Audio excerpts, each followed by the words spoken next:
Welcome to today's episode of What to Say and How to Say It, the podcast to fix your marriage. I'm Shai Lewis. I'm here with Nina Rosner. Our mission is to help you, Christian married man or woman, navigate conflict and build connection so you can have a thriving marriage.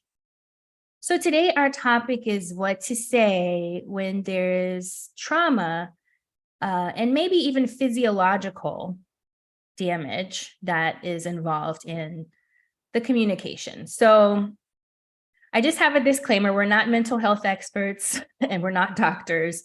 We're approaching this topic strictly from a communication perspective and how to handle this topic when you think this might be at play.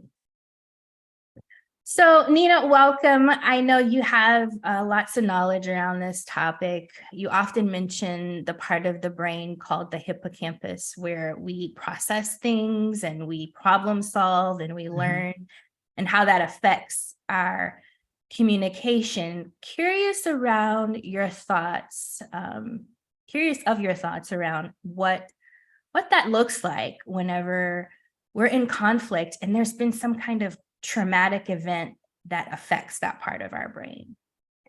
Yeah, so it's not working, basically, bottom line. It shuts down, it goes into fight, flight, or freeze.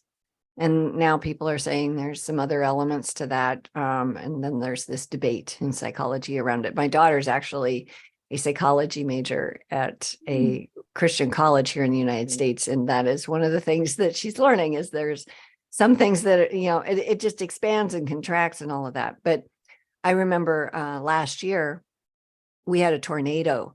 It went down our street. We had catastrophic roof damage. I remember being on a call with a client and doing a coaching call, and I'm looking out my window, seeing pieces of my roof being ripped off and my trees just like blowing sideways, like they were bending sideways. And these are big trees. And I'm thinking, are we having a tornado? And then there was stuff to do afterwards and all that. And sure enough, we were. And the siren, couldn't hear the siren. And then later the siren went, but it had moved past us. It literally went down our street. And then about a week later, well, it wasn't even that. It was like 3 days later. I'm in a truck with my friend and we're driving to South Dakota through a severe rainstorm. And I'm filled with terror. Yeah, it was this delayed response that I had. And I was in full fight, flight, or freeze. I wanted to get out of the truck, but that made no sense. I didn't know what to do. And I couldn't breathe well. And she's like, are you okay? And I said, are you driving really fast? And she's like, no. I said, what do you think of the storm right now? And she goes, Nina, this isn't a tornado. You're safe. It's okay. And I was like, oh, and so I made this connection that I wasn't perceiving reality as terrifying as I thought it was because of what I'd just been through. And I think that's pretty common. I was able to process that with the Lord using our steps process that we teach people and, doing some deep breathing and a little trick that I actually had some other trauma several years ago that I processed with an EMDR therapist. And so that helped me. I just brought that into this thing and really helped me. But the bottom line, to answer your question, is you're not there in reality. The thing that caused the original, whatever it is what you're re-experiencing. And so what's actually happening in the now isn't perceived properly. Right. And so when we talk about being triggered, what comes to mind is the emotional component of that. But I think so often we don't consider the actual physiological side of that and how that is actually a thing that does happen and how our brain functions. And so I think that's the focus today is, okay, so if that is happening and then it's affecting our communication, maybe there's some ways that we can discover or uncover what that looks like and how to approach that in conversation. So, okay. So if you don't do this well, you might cause even more damage. You might cause even more confusion and just really miss an opportunity to be a part of the solution. So I was watching a Netflix series, and it was very loosely based on the story of King George III and his romance with his wife, Queen Charlotte, based in the 1700s, before mental health knowledge, really became like a thing. So it's widely believed, based on what's documented, that he had some sort of disorder, some kind of like bipolar something. They don't know for sure, but he had these manic episodes, and they would show up in conflict. And I thought about that, and how his story was told. It was as if he wanted to heal, and he wanted to be healthy, and he wanted to show up well, but he really didn't have control over that. Mm-hmm. And obviously, when it's like a big deal and there's like things being thrown, it's easy to say, well, something's wrong. But so often the reactions that we have every day in our lives when we've been traumatized, it can look like what you just described, where it's just like silence, you can't breathe. Something's happening, but you can't really, tell for sure.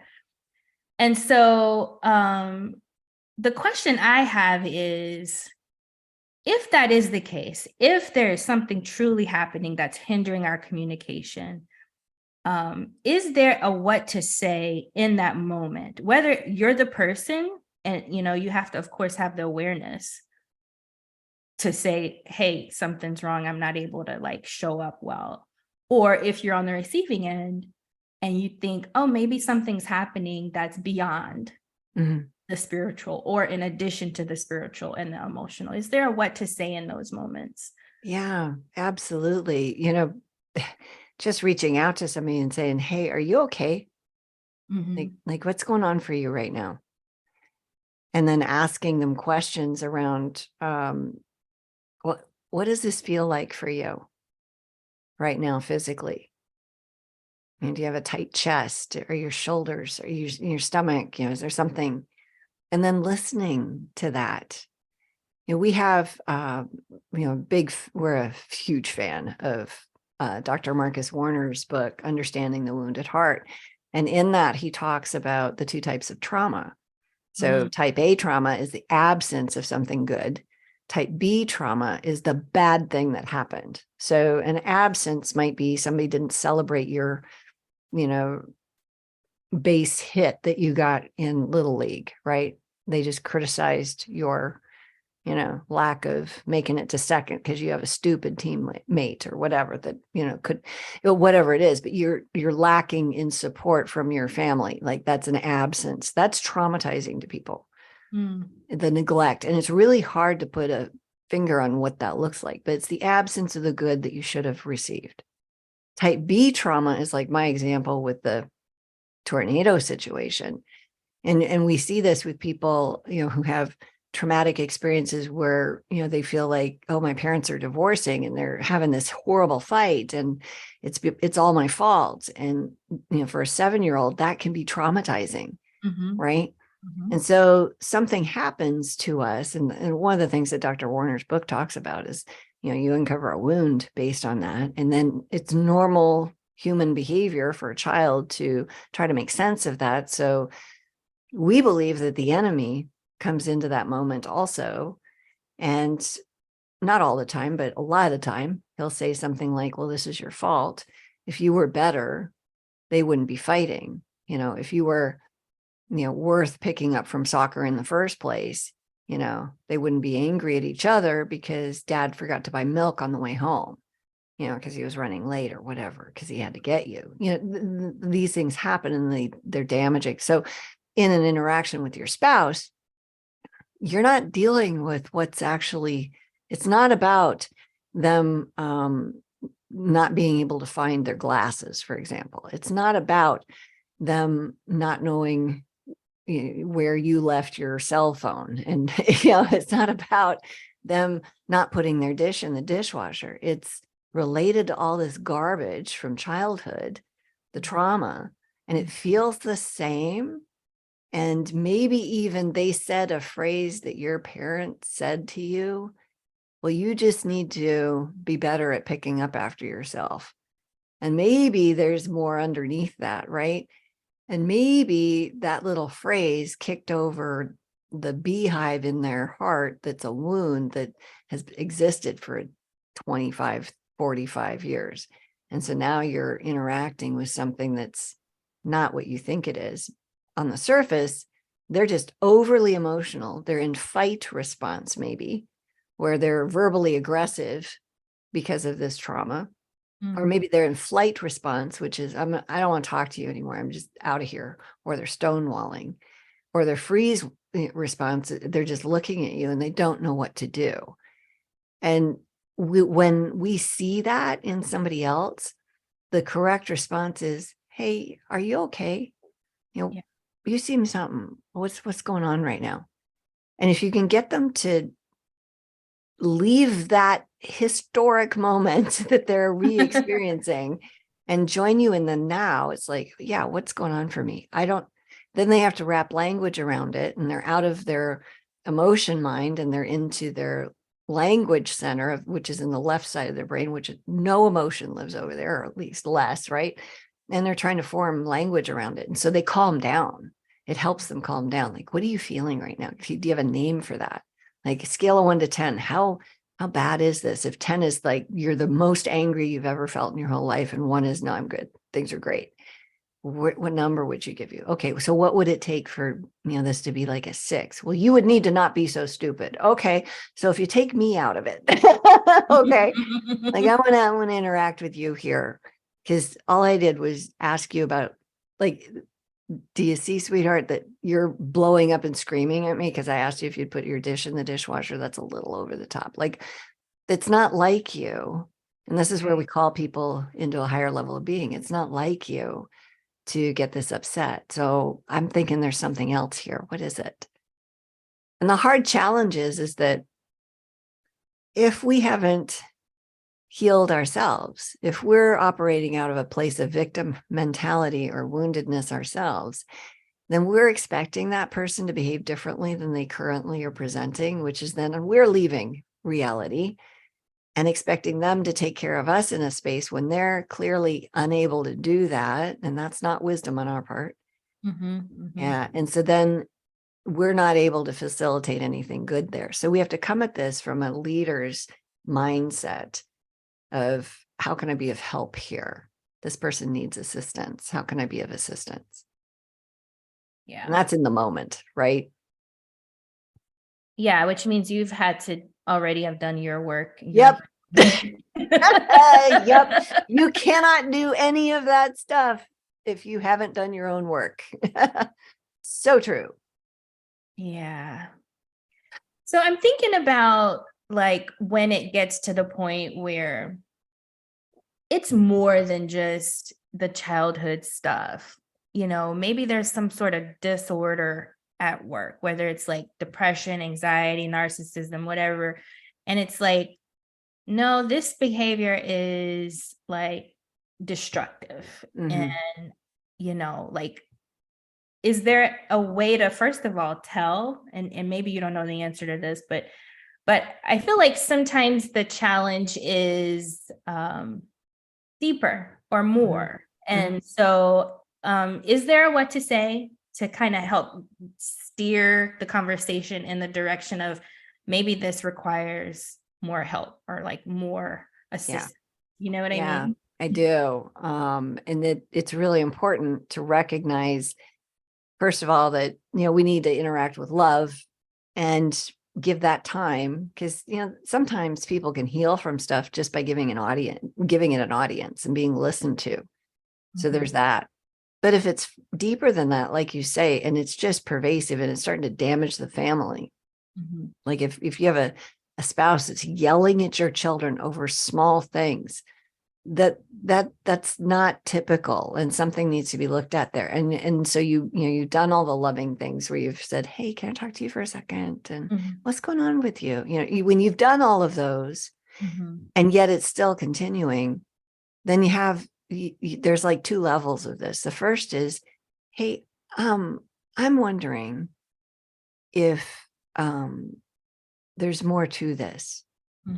It seems like there's a pattern here, and I'm wondering if you'd be open to talking about what's going on with somebody that might be able to help you with this. I hate that you're suffering. I hate that you feel like this. And I know from my own experience, or maybe you don't, but if maybe you know someone else, but I know a lot of people struggle with this stuff. And I know you don't have to feel like this. And I want to see you have freedom in this space. Or, I'm worried about you. That's another place to start. Hey, can we talk? Yeah. I'm worried about you. Yeah. I've noticed a lot of whatever it is, aggression towards the kids, or, just, you seem kind of stressed out. Is that accurate? Yeah. Okay. And it seems like it's been going on for a while. And some of the things you've said have me concerned for you. Yeah. And you let that hang and see what is brought forth. If you created a safe environment, maybe they can say something like, yeah, I'm worried about me too. Okay. So what looks like help to you? That's a good one. Yeah. Yeah, because it's like, it's such a hard thing to address, because you don't want to call anybody crazy. You don't want to, offend. You want to have that safety. But you really do care enough to bring this up. And I do think having the right words and verbiage around that is so helpful. Now that said, the person may still get offended and still react badly, but at least the seed is planted that maybe there is, additional help that can be brought into the situation. So that's very helpful. And I think you do that like maybe 2 more times, maybe at least one more time. I'm worried about you. We talked about this. You said, yeah, you were concerned about some things too. And you said you were going to see somebody. I'm just wondering, have you done that? Are you doing this? Well, no. Okay. Well, what's in the way of that? How can I help with this? What does it look like to get that happening? And okay, when are you going to do something with that? And you press a little bit. You don't press right out of the gate. But then you press a little bit for something commitment wise. And they're like, well, I don't even know who to call. You know what? I can totally understand that it is tough to find a therapist, and you might have to go through a few of them before you find somebody you like. And, that is kind of a daunting task. What looks like help here? Because I'm worried about you still. This isn't changing. So what can we do to help you move forward? What do you need? And they may need you to bring them your health insurance card. Every state in the United States, it's federal law. Every health insurance plan has to have mental health services as part of it.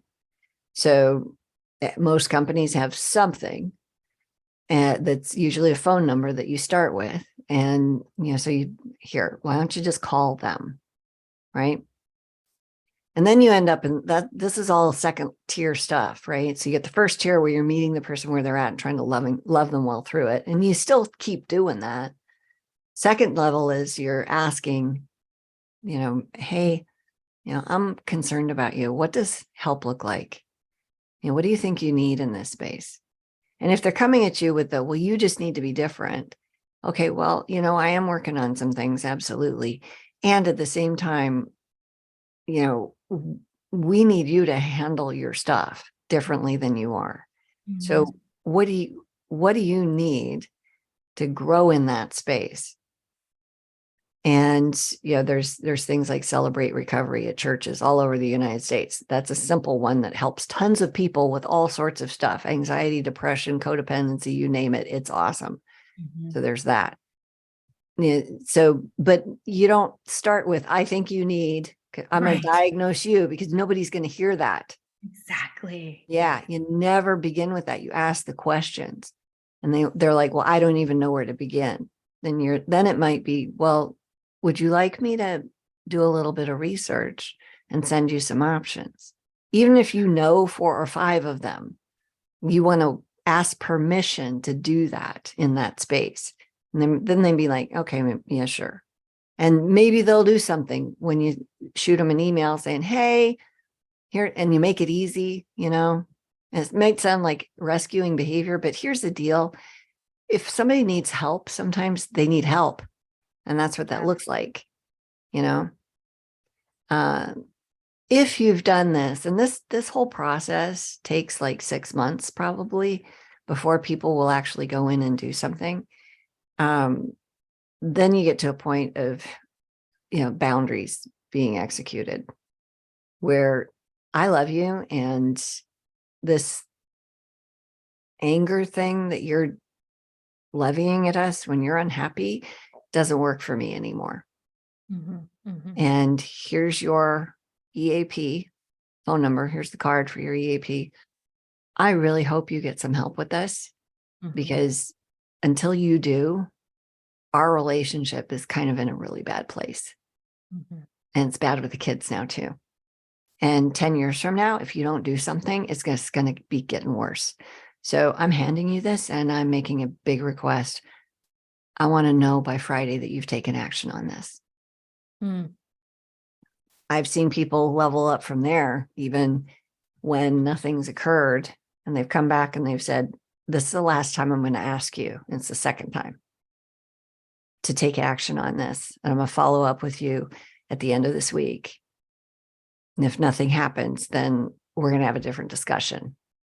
And so they follow up. Did you do that? I'm not doing that. Okay, we need to talk about you moving out, because this is not an environment that's good for children.